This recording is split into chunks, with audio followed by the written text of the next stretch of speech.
किशन, हमारा दीवाना।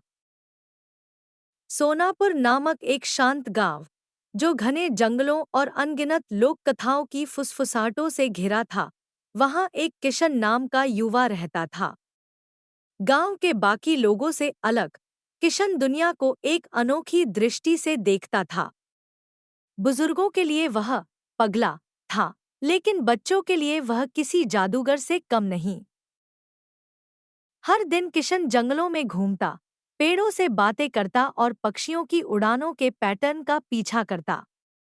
वह जमीन पर अजीब आकार बनाता और ऐसे गाने गुनगुनाता जो किसी ने कभी सुने नहीं थे।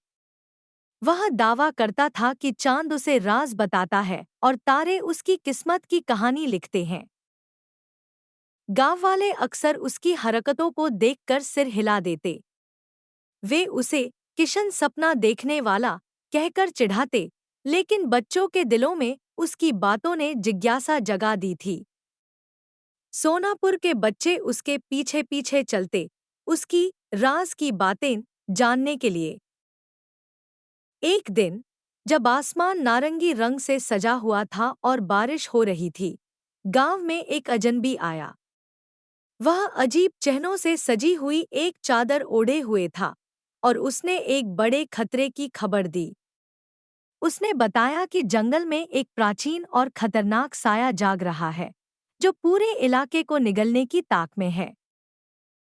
गांव के बुजुर्गों ने उसकी बातों को हंसी में उड़ा दिया, लेकिन किशन, जो हमेशा मजाकिया और अल्हड़ रहता था, पहली बार गंभीर हो गया। उसने कहा, हवा में फुसफुसाहट है, जंगल बेचैन है, पक्षी अब शाम को गाना नहीं गाते। गांव वालों की परवाह किए बिना किशन अपने साथ सिर्फ एक गुलेल, कुछ नदी के पत्थर और अपने अजीबोगरीब नोटबुक के साथ जंगल में चला गया। बच्चों ने उसके साथ चलने की जिद की, लेकिन उसने कहा, यह रास्ता सिर्फ एक दीवाना ही तय कर सकता है। 3 दिन और 3 रातों तक किशन गायब रहा। गांव वालों को लगा कि जंगल ने उसे निगल लिया होगा। लेकिन चौथे दिन सुबह होते ही किशन उस अजनबी के साथ लौट आया। उसके कपड़े फटे हुए थे, बाल बिखरे थे, लेकिन उसकी आंखों में चमक थी। मैंने साये को बेवकूफ बना दिया, उसने कहा।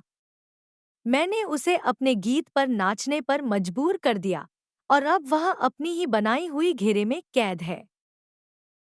गांव वालों को यकीन नहीं हुआ, लेकिन जब वे जंगल में गए, तो उन्होंने देखा कि सब बदल गया था। हवा हल्की हो गई थी, पेड़ हरे भरे थे और पक्षी फिर से चहचहा रहे थे। जंगल के बीचों बीच एक जला हुआ गोला था, जहां साया कैद हो गया था। किशन रातों रात गांव का नायक बन गया। बुजुर्ग, जो कभी उसका मजाक उड़ाते थे, अब उससे सलाह लेने लगे। बच्चे, जो पहले ही उससे प्रभावित थे, उसे किशन रक्षक कहने लगे। लेकिन किशन, हमेशा की तरह, यह सब हंसी में टाल देता। मैं तो बस एक दीवाना हूँ, जो हवा की बातें सुनता है, वह कहता। कई साल बाद किशन हमेशा के लिए जंगल में चला गया। गांव वालों को उसकी कमी खली, लेकिन कभी-कभी जब रात का आसमान साफ होता, तो उन्हें हवा में उसकी धुन सुनाई देती। यह याद दिलाने के लिए कि एक दीवाना भी दुनिया बदलने की ताकत रखता है।